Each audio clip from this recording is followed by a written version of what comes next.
Hey guys, this is Divine Khaleesi. Welcome to my channel for spirituality, recovery talk, and guided messages. I'm really excited. I'm here with Justin today, and we are talking about sponsorship. So for me, I've had two sponsors, and the first one, I think we like kind of crossed that line of we became best friends. I was at her house for every holiday. She picked up my kids, and we just kind of leaned on each other, and she did help me with the steps. I got till 4 before I relapsed, but I definitely think we crossed a line. Yeah. So for me, I think that sponsorship is really just having a lifeline, somebody to call if you're going through it, if you feel like picking up, and somebody that'll guide you through the 12 steps. That's what it means to me. Back then I didn't really realize that, and we did cross a line there, but I have a new sponsor and she's incredible. I work an NA program with her, and she's tough. She's a little tough, but you have to be tough. Yeah, I need that, because I don't want to have somebody that I'll manipulate or whatever, because I do it to myself too. Yeah, you need someone that's going to call you on your bullshit. Right, 100%. And she does all day. Yeah.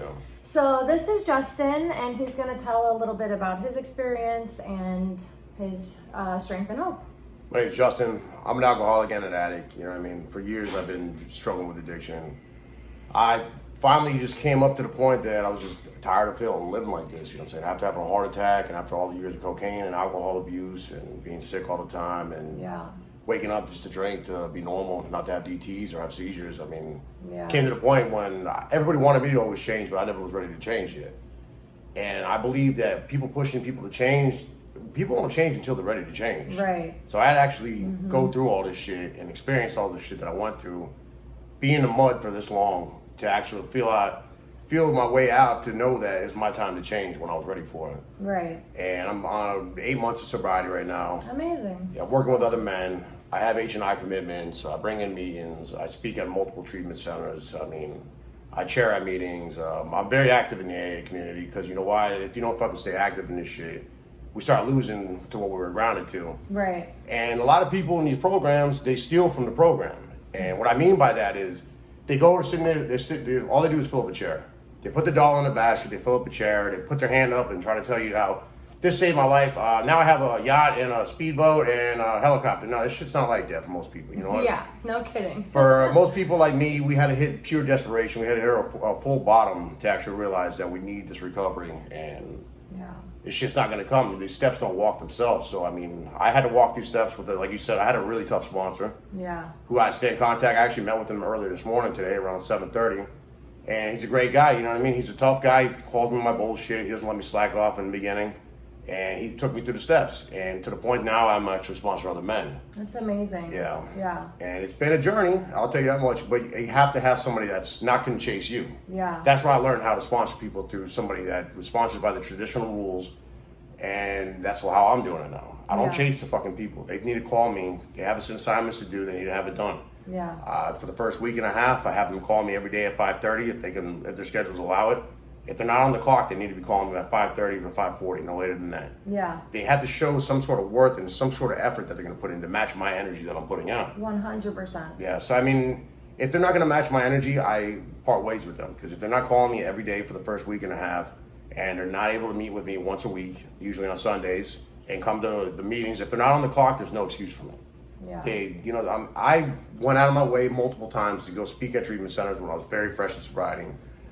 To the point now I have commitments, like I said, and it's all because, you know what, I realized my sponsor wanted me to be so active in this shit and bring in the meetings and give back to the program, instead of that person sitting there raising their hand telling you how great their life is, but they don't do a goddamn thing for the program. Yeah. So now I sponsor other men. I'm giving back to the program by helping other men out, and it's a beautiful thing to watch people that come in that are basically on their knees. Yeah. And in full flight from reality. That's what this real thing is. When we first come in, we're trying to get sober, we're in full flight from reality, which I was too at one point. We all were. And no kidding. It's beautiful to bring these guys from that point to the point I have one sponsee right now that's been concurrent. The relapse is a big part of this thing. Yeah. I mean, the success rate's only like 8%, right?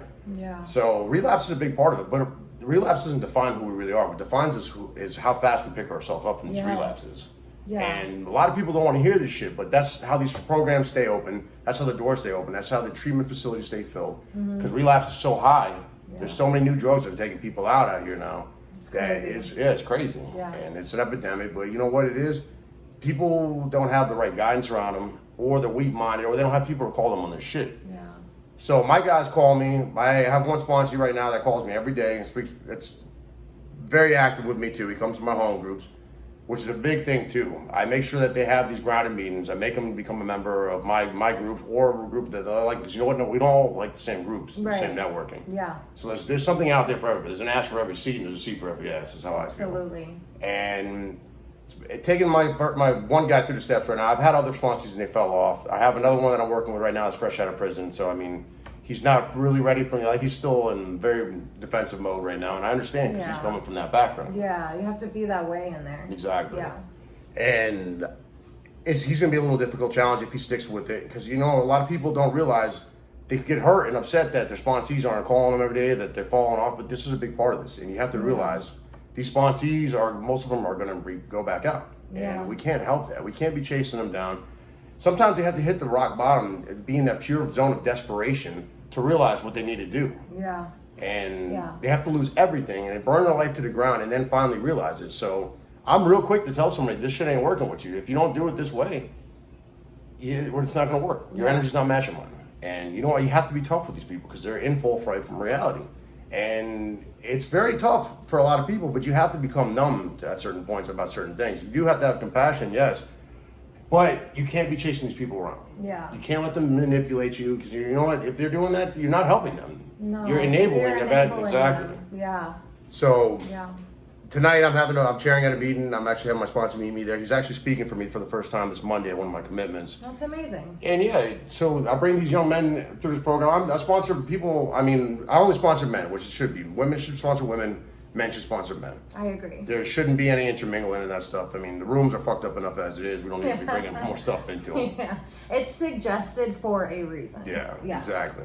Yeah, I agree with a lot of what you said. Yeah. You know, for me, the hardest part was the relapse and losing my job and treatment and, you know, custody of my kids. My apartment, my car, I fucking burned my shit to the ground. Oh, yeah. And I was devastated and depressed for a long time, and it like drove me deeper into my addiction. And it got to the point where I was so fucking desperate that I just had to change. It was like die or change. Absolutely. You know, and you got to put the work in. That's why they call it working steps. Like you got, you know, someone said to me once that the NA program or a 12-step program is not for people that want it or people that are motivated to do it. It's for people that just do it. Exactly. Like it's a working program.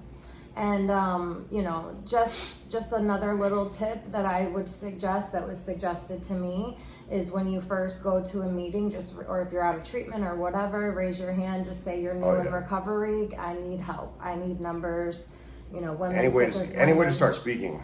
Yeah. That's the start, is raising your hand and saying that you appreciate the service. I mean, that gets you in that comfortability to put your hand up in a meeting. So eventually you can groom yourself to start speaking and helping others. I mean, that's a big part of it, is put that hand up, and I totally agree with you on that. Yeah, you know, I've never sponsored anyone. I did have a year, but I was always terrified to do it.